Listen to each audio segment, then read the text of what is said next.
All right, good evening.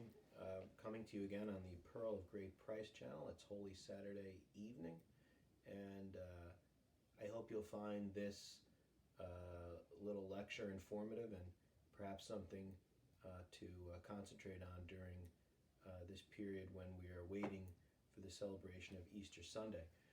So if you've watched any of our other videos or paid attention to the publication of the book, The Pearl of Great Price.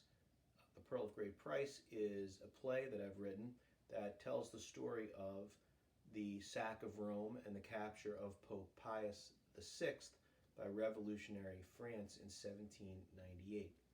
So the book is really concerned with an event that happened at the end of the French Revolutionary period, just before Napoleon takes power. What I'd like to concentrate on tonight is events that aren't told in the book, but that are important in laying the foundation for what happens to Europe and to the church in the Revolutionary period.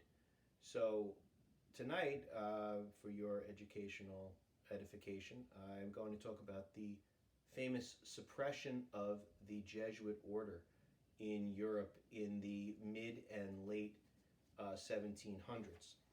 And the reason I've chosen that topic is, again, I wanted to give some background to those interested in what was going on in Europe and in the church in the years prior to the Revolution and in the years prior to the events told in the Pearl of Great Price that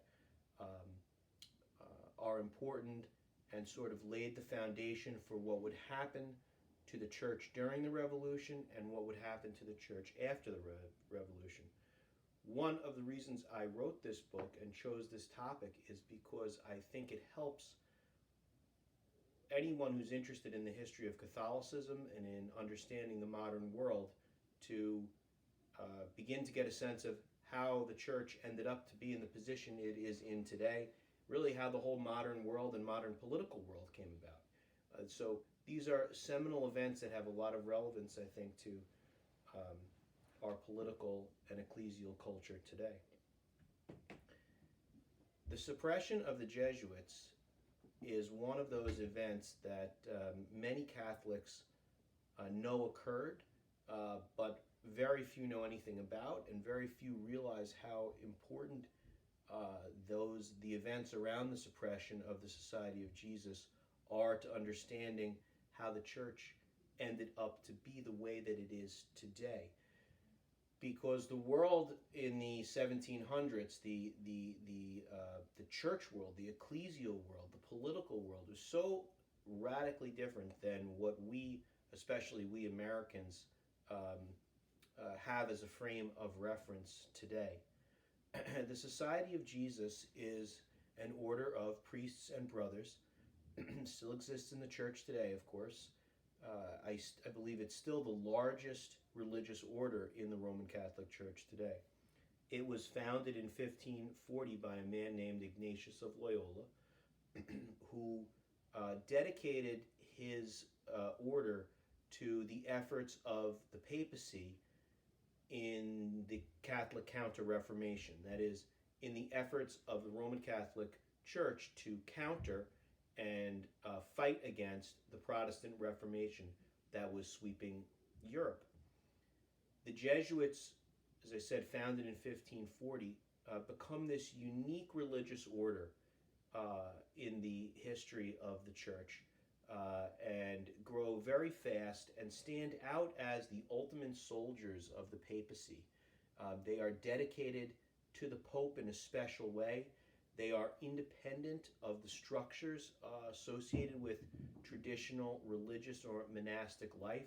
They're independent, really, of the typical governance structures of the church as well, of local bishops and so forth. They are to be a mobile force that's going to go out and evangelize the world and serve the Roman pontiff in a particular and a special way.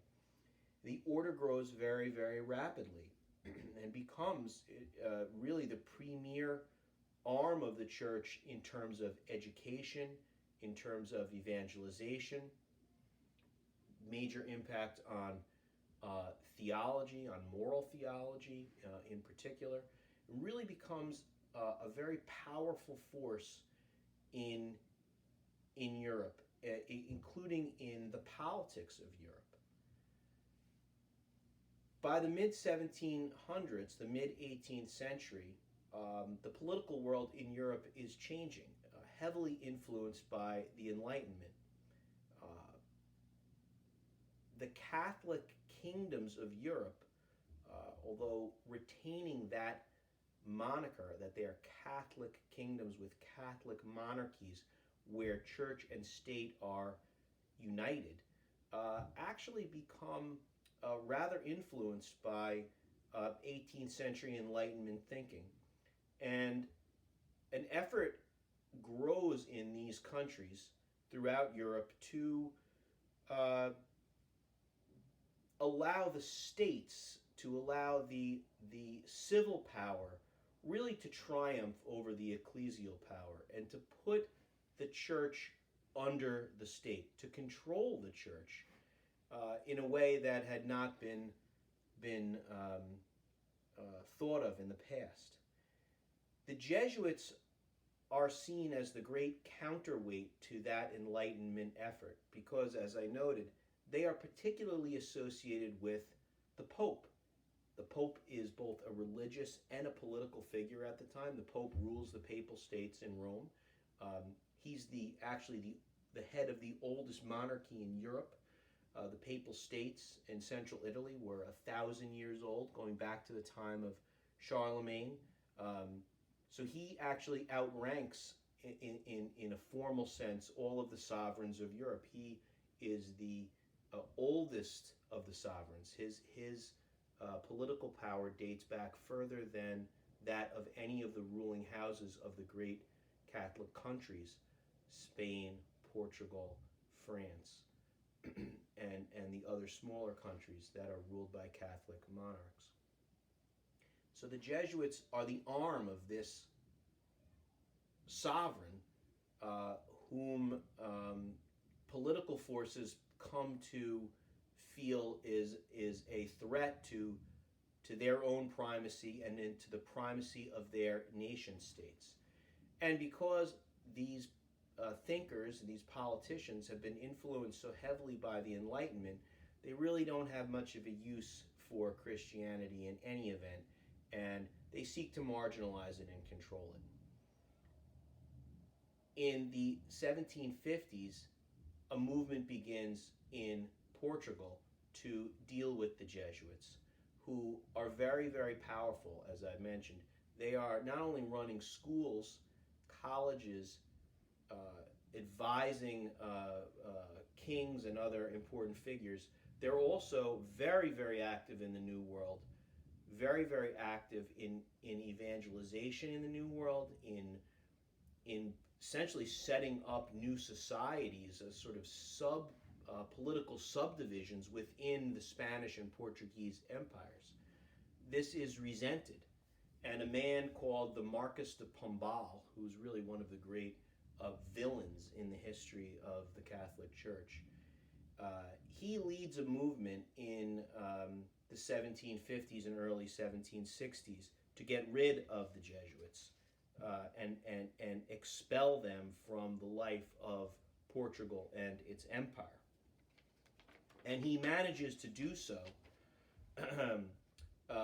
by using disputes over certain political issues and power struggles in the New World to convince the Portuguese people and the Portuguese royal family that the Jesuits are up to no good, that they are fomenting revolution, that they will actually want to get rid of the king. This is an old charge against the Jesuits, that the Jesuits support regicide, the killing of a monarch, because during the earlier period, during the English Reformation, the Jesuits were thought to be plotting to kill Queen Elizabeth, who was a Protestant, in favor of Mary, her sister, the Catholic.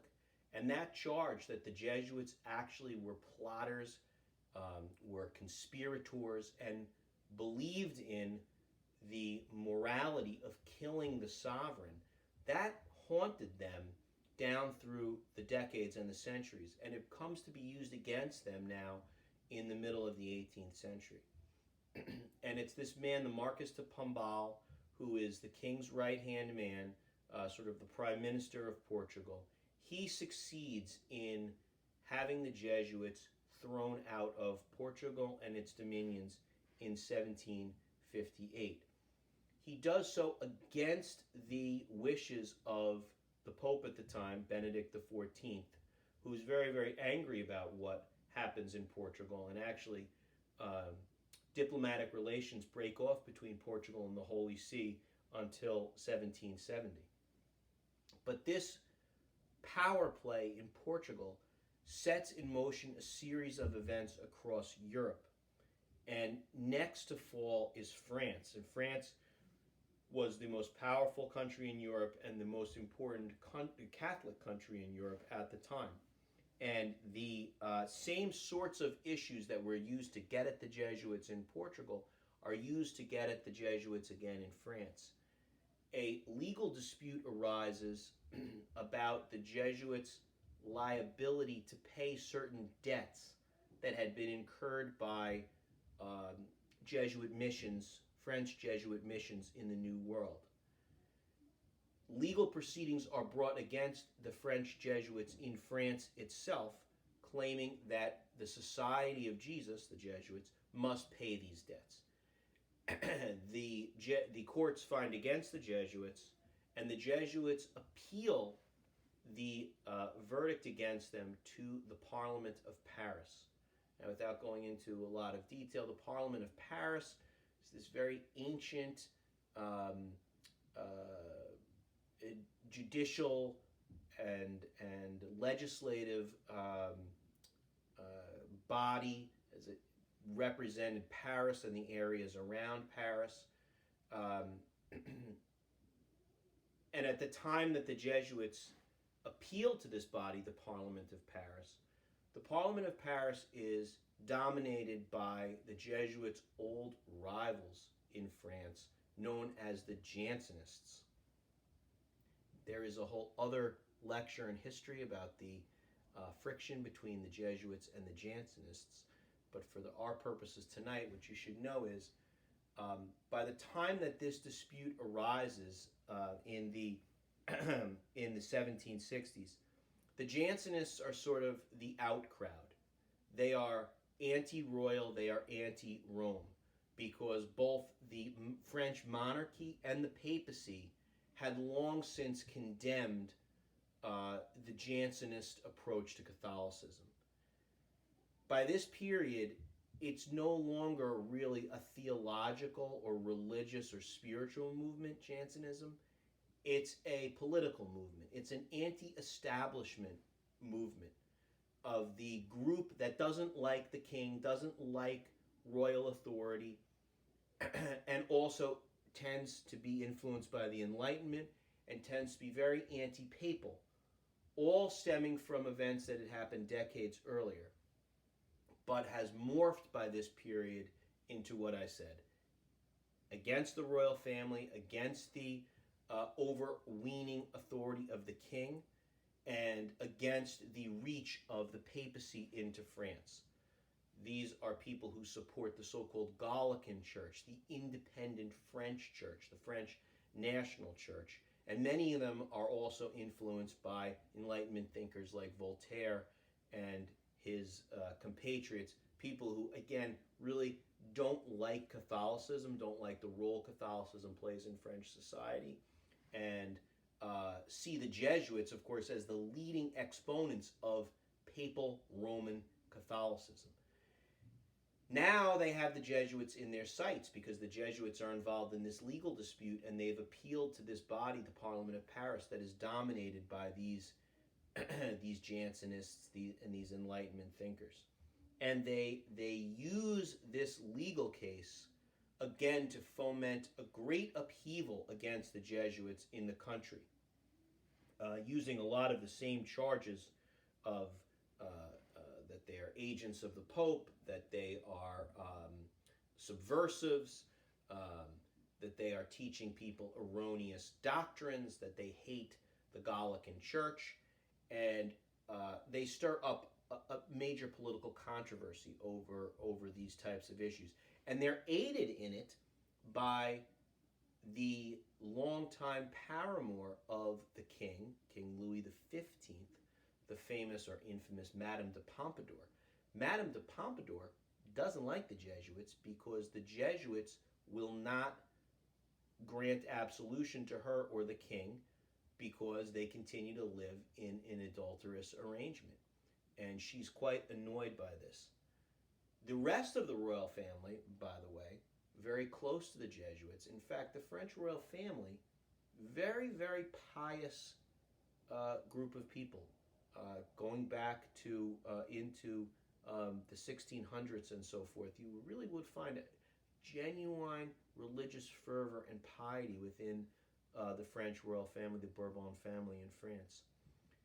The king is in this strange position because he is compromised by the fact that he has a long-term extramarital affair with Madame de Pompadour. He can't take communion because he's known to be living openly in a state of mortal sin. And she blames the Jesuits for this sort of embarrassment and for their refusal to sweep this moral failure under the rug. And so she joins in the fray of this political upheaval occasioned by this court case, spurred on by the Jansenists, the Enlightenment thinkers, the king's mistress. All of it comes down against the Jesuits. And under great pressure and very reluctantly, in 1764, King Louis XV signs a decree, and he basically suppresses or expels the Jesuits from France and from French dominions. These events, or similar types of events, continue to reverberate throughout Europe, and other Catholic kingdoms, not the Protestants, it's the Catholic kingdoms who are after the Jesuits, who are after the sort of symbols of Roman Catholicism. It's the Catholic kingdoms who want to be rid of them. And that continues. It continues in Spain in the late 1760s. And finally, through the pressure of the Portuguese and the Spanish monarchs and other political forces, in 1773, Pope Clement XIV issues the bull Dominus Ac Redemptor, whereby he suppresses the Society of Jesus. He suppresses the Society of Jesus. Not on theological grounds, not for teaching morally erroneous doctrine, but he does it because of the political pressures that have been brought to bear by the Catholic kingdoms of Europe. So, very important point. It is not the church that starts the movement against the Jesuits. The Pope is not the one who tires of the Jesuits. The clergy are not the people who tire of the Jesuits, or let's say the Roman Curia. It is the secular arm, the civil arm. The Catholic kingdoms turn on the Jesuits because of what they stand for. The Catholic kingdoms want to assert their own powers. They see the Jesuits as a rival. They see the Jesuits as exponents of a powerful papal monarchy, which they don't like. And they are now infected, the Catholic kingdoms, the powerful people in the Catholic kingdoms, with Enlightenment-type thinking that is anti-clerical, really anti-Christian. And if it tolerates the church, it's only going to tolerate the church as an arm of the state. And this plays a major theme in the French Revolution, that if the church is to exist, it will exist as an arm of the state and under the control of the state. This idea really comes to light in the mid-1700s, before the Revolution, and it reaches its first major apex with the suppression of the Society of Jesus. where finally the Pope himself is cowed by the monarchs, cowed by the secular states into suppressing his own priests, his own most fervent and directly loyal, or the order that is most directly loyal to him, he suppresses and eliminates, really because of this sort of political pressure. And so this is where some of the modern ironies and incoherences that we find in the church today begin to arise. For example, the suppression of the Society of Jesus causes a big problem in terms of education, because it's the Jesuits who are educating thousands and thousands of students throughout their schools. They really dominate the educational system in Europe. They're wiped out in the Catholic countries, but they aren't wiped out in the Protestant countries. They continue to thrive and to teach where the Pope's reach does not extend, namely Protestant kingdoms like Prussia. And so Pope Pius VI, early in his reign, the Pope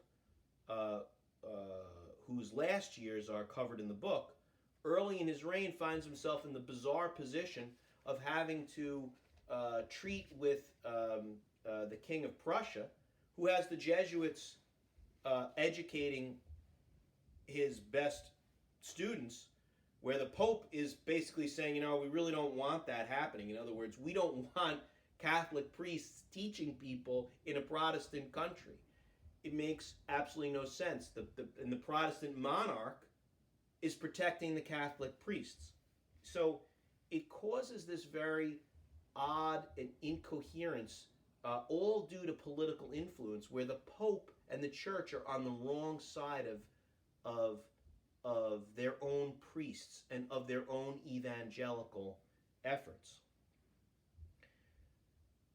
It plays a particularly important role, or the absence of the Jesuits ends up playing a particularly important role when you come to the time of the French Revolution, because without the Jesuits to be the leading intellectual supporters that they most certainly would have been, supporting the king, to whom they were loyal, supporting the Pope, to whom they were loyal, and making the case for a proper unity between the French monarch and Roman Catholicism, making the case that Christianity must remain at the heart of France, that France is the eldest daughter of the Church, and that the monarch of France, known as the most Christian king, must retain his rights and his prerogatives. The Jesuits, of course, are gone. They're not there. And it leaves a tremendous vacuum into which can rush the anti-clericals, the revolutionaries, the people who ultimately succeed in imprisoning Louis XVI and eventually in chopping off his head in 1793. So the suppression of the Society of Jesus is a very important piece of the foundation that is laid for the birth of the modern political world. It represents the assertion of the states, of the secular states, over the church. It represents the break between the Catholic kingdoms and the church. The Catholic kingdoms are the ones who foment this and force it upon the church, and foment something that's fundamentally against the interests of the church. And so later on, after the Revolution, when the church is trying to piece itself back together in the 19th century, liberal Catholicism, the term liberal Catholicism, will come to mean those in the church who want the church to be free of the state so that it can be the church. In other words, so that it can be an aggressive evangelizing force. We often think of liberals today as the ones who are more likely to go along with secular ideas, or are modernists in church parlance. But originally, the liberals were the ones who thought that the church had to have its own independent rights, because the states, even though the states were called Catholic states, it was the states that were interfering with the evangelical priorities of the church. And that fight is really the fight of the church in the 19th century. How will the church relate to states, and how can the church remain the church in the modern world when there's so much pressure brought to bear against it? In the end, that is what leaves the Pope as the only symbol of Catholicism. In other words, the suppression of the Jesuits is the beginning of those forces that will break the church and the state apart, and leave the Pope by the end of the 19th century as the only symbol, the only Catholic ruler, because all of the states have secularized. And that's normally thought of as a good thing, and there is good about it. But the way that it happened, I don't think, is the way that we assume, especially from the American vantage point. In the American sense, the separation of church and state is good because the church or some religious force was trying to impose ideas upon people who did not agree with particular creeds or approaches to religion. So it's the church that we see as acting. We need to be free from the church. But the truth is, at least from the Catholic perspective, it wasn't the church that caused all that to happen. It was the other way around. It was the states trying to control the church. And that causes the church in its journey in the modern world to have to get away from the state. It's not that the state is trying to get away from the church, it's the other way around. And ironically, it left the church bereft of its kind of integration into society. And it even left the Pope, in some ways, free of any or many checks and balances, right? To some extent, to a great extent, over the course of the history of the church, the civil rulers were somewhat of a check on the papacy. They decided, for example, what papal bulls might be published in their territory. They, in some respects, co-ruled, co-administered the church in their territories. This caused a lot of friction down through the centuries between the civil arm and the ecclesial arm. But there was sort of this check and balance of two powers that were united in administering both the religious and the civil aspects of European society. That went away. That was all broken. And so it left the Pope as sort of the only power in the Roman Catholic Church. And that, I believe, leads to the sort of hyper-papalism that we see today, with the Pope as celebrity and the Pope as an oracle in the minds of some, to be followed simply because he is the Pope. That is a very new idea, and that is a result of the struggles of the church in modernity, where refuge from modernity was taken behind the papacy. And the seminal event, or one of the seminal events that put all of that in motion, was the suppression of the Society of Jesus. Again, started by the states, imposed upon the church, and had enormous ramifications for the church, leaving it really defenseless in the years when the revolution took place and so much tumult began. I would finally mention that it was at the end of the Napoleonic period in 1814 that the heroic Pope Pius VII, who is the successor to Pius VI, whose story again is told in this book, who restores the Society of Jesus to its rightful status. And the society has continued on in its functions in the church since 1814. So I hope you found this lecture on Holy Saturday evening interesting, and we look forward to bringing you more content. This week I hope to record an interview about the book and about some of these historic events with two fine priests of the Diocese of Rockville Center, and we'll look forward to bringing that to you during the octave of Easter. God bless you.